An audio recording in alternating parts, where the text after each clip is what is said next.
sermon series. This is the second in this series, and really, personally, having fun thinking these thoughts for the first time for me, and that's good. I always think the best teaching occurs when you've got to learn something yourself first. And I'm sure on the edge of this one. A young man announced on Father's Day after church, "Dad, I want to get my driver's license."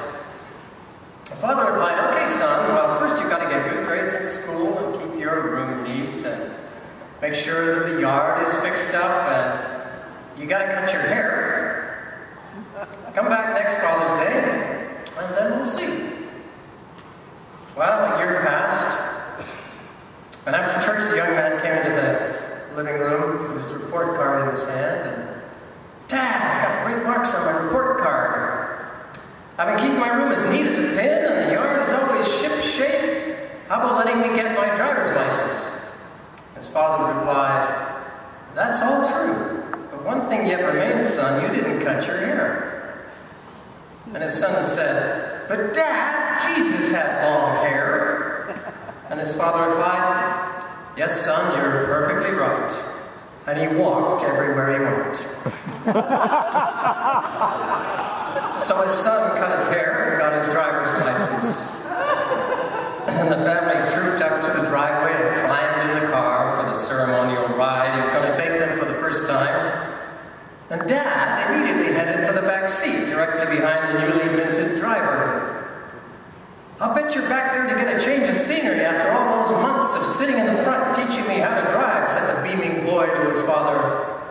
"Nope," came his dad's reply. "I'm going to sit here and kick the back of your seat as you drive, just like you've been doing to me all these years."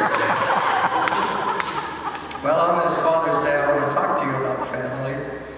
This is the second in a three-part series on the one world religion that predates all of the rest of them, also known as the ancient religion or perennial philosophy. In the first sermon, I talked about the ancient teaching common to all faiths: do unto others what you would have them do unto you. And today I'm speaking on the second great common truth from this ancient religion that's found in all of the later ones: that we are all one world family. Here's how St. Paul of the Christian faith expressed this common idea: God hath made of one blood all nations of human beings. Now this one's interesting because how could he know that? Yet it proves to be true, as Dr. William Boyd wrote in his paper, Genetics and the Races of Men. If you need a blood transfusion, the blood of a healthy Negro or Chinese, if he's of the same blood type as you, will be of the same clinical value as the blood of a Caucasian. And the blood of your sister or brother, if of the wrong group, may kill you. So we are of one blood, albeit in several types, no matter what race we are. And we shouldn't take this mighty truth lightly.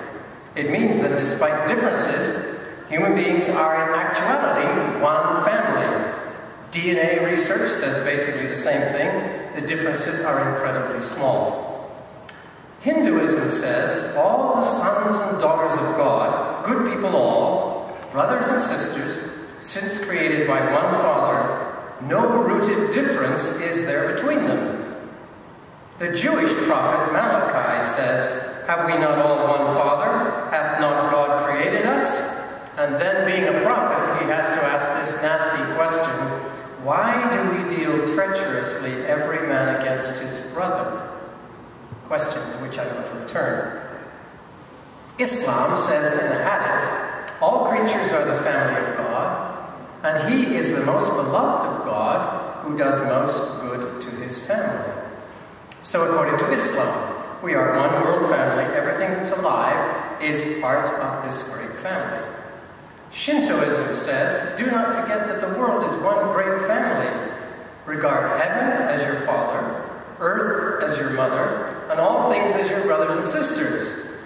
And the Native American Sioux tribe says, God is the father, earth is the mother, with all things and in all things, we are relatives. Now the positive implications for interfaith work here are ginormous. But if we're all one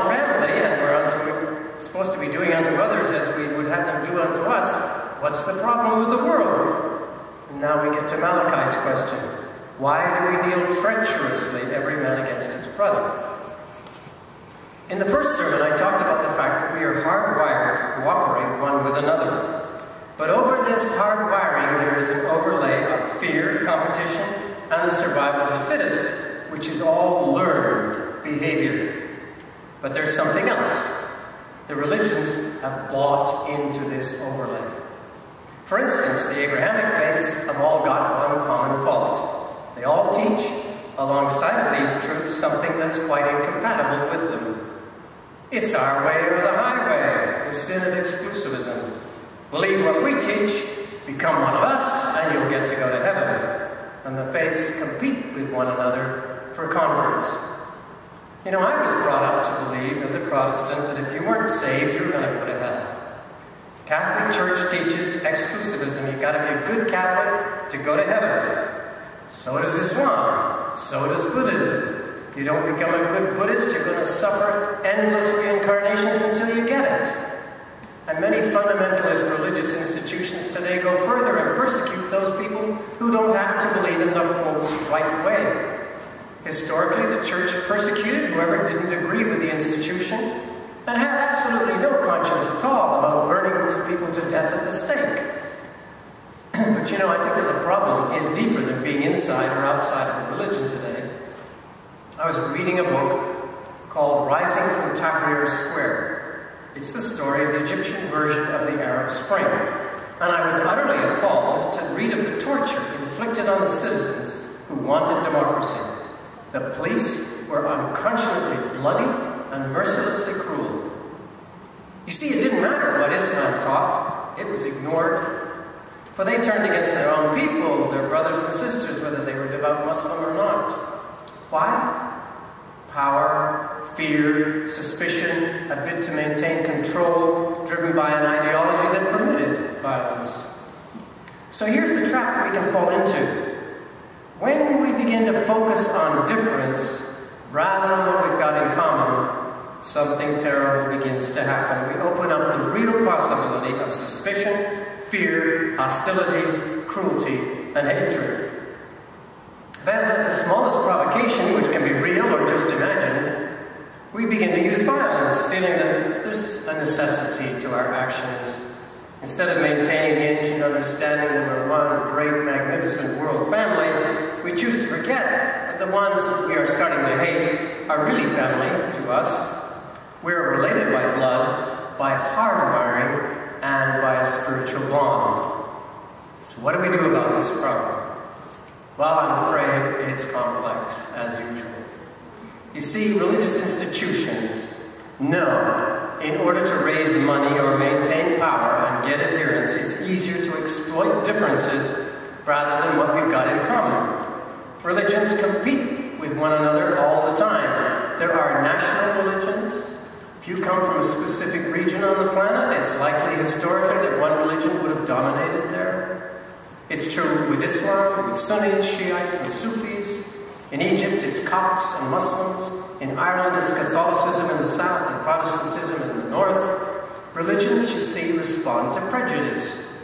Some are anti-gay, and that pleases conservative adherents. Some more liberal congregations are anti-conservative, and that pleases more liberal adherents.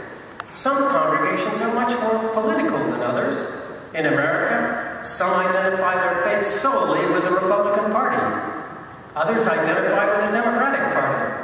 Some congregations are ethnically based, dealing with, say, Armenian Christians or Serbian Christians. Some belong to the Presbyterian heritage from a Scottish background, while others are Church of England because of English heritage. You see, it's all about culture and ethnicity, and perhaps a theology of prosperity. But these competitive forces are laid over our real nature. So what happens is this. When there's a conflict between the idea of us all being one family and the competitive politics of organized religions, the one family idea is trotted out, if at all, for very special occasions, like interfaith conferences, or Thanksgiving, or Christmas, or a high holy day. The rest of the time, it's open season on everybody who disagrees with us. And what happens after that? Well, the truth that every religion has proclaimed, that all people and all nations are one great family, gets lost. And when that happens, the very essence of religion itself is lost. It's no longer a true basis for human life. Gone is the understanding, the compassion, the forgiveness, and the charity. Gone, too, is the ancient religion from which cloth they were all cut. We no longer do unto each other what we would have them do unto us. And the world family is fractured. Sad. Do you not think that this is what's wrong with the world and has been for a very long time? Well, people within the religions have often been aware of this challenge. We tend to call them prophets, and often they die for what they believe. They clash with the institution and become martyrs. I often think of Gandhi, fasting over the partition of India and Pakistan.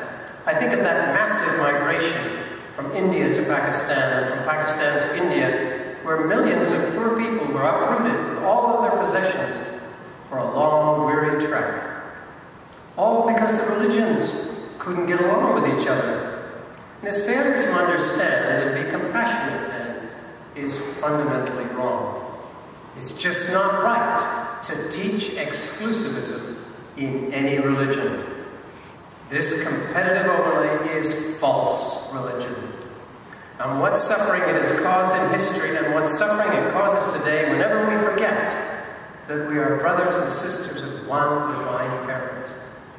It's what's wrong with our country, which is so polarized it's becoming ungovernable despite having the best constitution in all the world. Where's the brotherhood, the sisterhood, the family? We are more than Americans. We're family. It's what's wrong with Palestine and Israel. It's what's going wrong in Syria. How many more will need to die before we understand that the whole point of our differences is to bring us together, to celebrate? How long will it take us to understand that there has always been and will always continue to be unity beneath our diversity? Zainab Salvi was an undergraduate student at George Mason University when an idea came to her to form a relief organization. She wanted to call it Women for Women International. How old was she? Just 23 years of age. She had no money. She was watching the evening news at the time of the genocide reports coming out of the Balkans. 20,000 Bosnian women were repeatedly and systematically raped by Serbian soldiers. She'd grown up in Baghdad during the Iran-Iraq conflict, and she knew what lay in store for these Bosnian women. She thought, I can help these women, but how? She volunteered her help at various relief agencies. None were prepared to act. So she decided to form her own organization, and she asked everyone she knew to help her form this nonprofit. And one group agreed to act for 1 year to do the administration for her, and it was enough. Today, her organization serves all over the world and has millions of dollars, which it has used for its one-to-one sponsorship programs. In 1995, her organization was honored at the White House, but its sole focus was women who were raped. And this went on until one woman said to her in Croatia, how did she plan to help rape victims? Would she put up a sign that said, rape victims line up here for aid?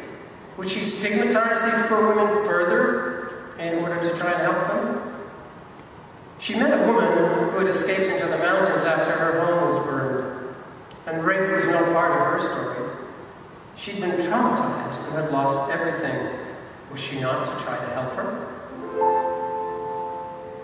Something very old began to stir within her. It was about do unto others as you would have them do unto you. It was the story of one world family, of everybody being related. It was the story of brotherhood and sisterhood of all mankind. It was the essence of religion as it should be practiced and lived. She decided, I'm just not going to ask them what's happened to them. I'm not going to ask them whether they're married or whether they're single. I'm not going to ask them what they believe politically and what their race is or what their spirituality is or what their ethnicity is. She thought there's only one thing that really matters. It's their humanity. It's their cry for help. There isn't one definition of a victim. There isn't one definition of the most horrible thing that could happen to a person. You can't compare human misery. No matter who you are, you're one of us. Our Rwandan mother, she worked with lost 6 children in a massacre. She was in church praying at the time when the soldiers came. The bullets began to fly and all 6 of her children were killed. They all fell on top of her as they died. The soldiers walked through the church to execute the survivors and assumed she was dead because she lay perfectly still underneath her children. For there was one more child still in her womb. Afterwards, she left her home and she moved to another village to have that baby. And in that time, she adopted 5 other children who had lost their parents in similar incidents. There were now 6 again, brothers and sisters, but this time from the world family. Today, Women to Women helps any woman in need, helps them to choose whatever it is that will restore their dignity step by step. These women find their way to regain their power, all because Zana decided to respond lovingly to the common humanity of the world family. And that's what the ancient religion was all about. That's why all the religions of the world, in their best moments, are cut from the same cloth. So why don't we take this armor off and get back to the original clothing we all naturally wear underneath? For beneath the clothes, we're all blood-related family, and our hearts can again beat as one. Believe it, live it. As Shintoism says, don't forget, the world is one great family. Regard heaven as your father, earth as your mother, and all things as your brothers and sisters. We might remember that every day, and especially